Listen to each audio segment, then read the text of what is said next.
Welcome back, Ramily. I'm your host, James Garino. I'm Dylan Craw. And today we got the first episode of Ram Report of the Week, where we will be reviewing and judging certain restaurants and businesses around Hightstown and East Windsor. Yep. And it doesn't have to be food, but today we decided to do Hightstown Bagel, one of the local establishments of Hightstown. And what do we have here? So right now, right here, we got a bacon, egg, and cheese on a plain bagel. Now, it's been sitting for a little bit. We've been getting ready for the show, so it's going to be a little less, 100% on our review. So we got to give it a little slack, Dylan, I think. Yeah, but they didn't do any favors with the wrapping. No, just the abysmal. wrapping. So that takes us into our first grade, first rubric, right? So first off, we got the packaging. Now we work on a scale of blank out of 5 Rams, right? So the packaging, it has an open hole, right? That lets the air get in, hardens up the bagel. Yep. Not good for business, you know what I mean? It's not good for business. It's not good for the customers either. And, if you have to let your bagel sit, say you're on your way to work, it has to sit in your car, it's going to get that car smell inside of your bagel. Yeah, nobody wants to take a bite out of a frigid bagel. All right, so what are we rating this? I'll give it a 3. 3? I'm going to have to give it a 2 because of the hole. It's going to affect the bagel taste and everything else. You know what I mean? Yeah. All right, but should we open it up? Let's open it Let's up. get into it. So it's a little stiff now, I'm not going to lie, but let's look at the midsection real quick. Oh, the cheese is still dripping.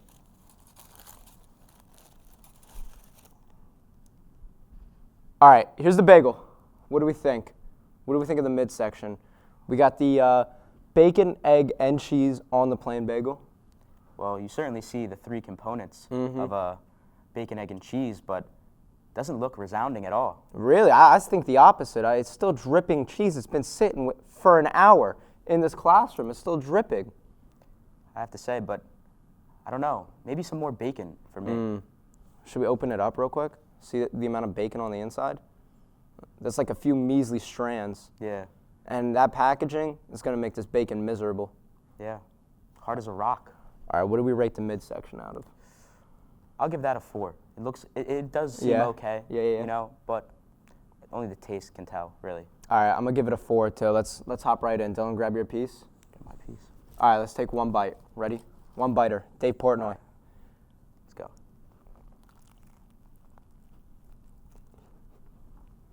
go. Uh-oh.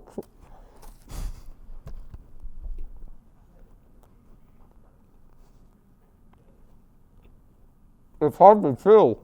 It's really hard to chew.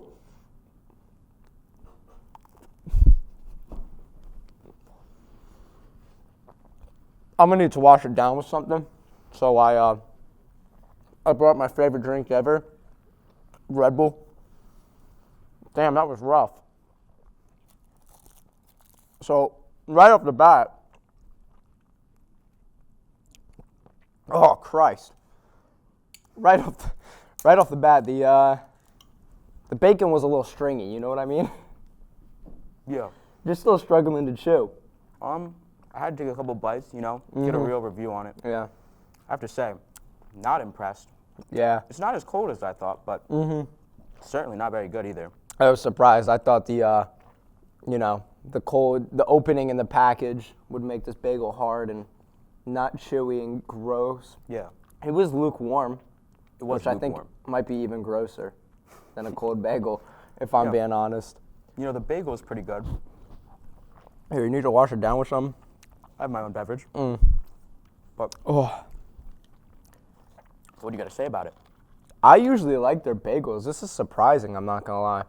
I'm usually like a big Hightstown Bagel guy. I always be defending them.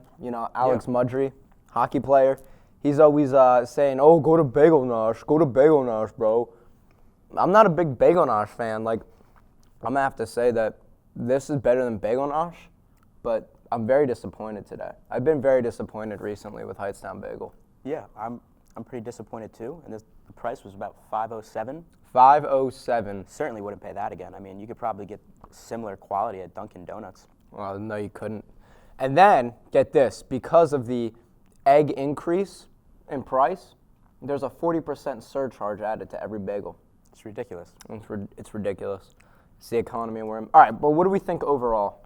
Well, it was was just mediocre at best. It was just a bagel. You know what I really mean? was. Just a bacon, egg, and cheese. Yeah, I would give it a 3 again. Let's do a second bite before we give it another a rating. What do you think? I've had plenty of bites. You've had plenty of bites. I've had enough. I think, based off the packaging, the midsection, I'm gonna have to give it like a 3.5. 3.5 out of 5, which is really, really depressing because I'm a big fan of them. Well, that's all for today, folks. This has been Hightstown Bagel. I would recommend that if you go early in the morning when the bagels aren't stiff and hard and you eat it immediately. What do you think? Yeah. Well, that's all we got today, unless you got anything else to add about the bagel. I have nothing else to say. I think everything has been said. All right, thanks for watching, Remy Poos. I'm James Garino. I'm Dylan Craw. And this has been Report of the Week.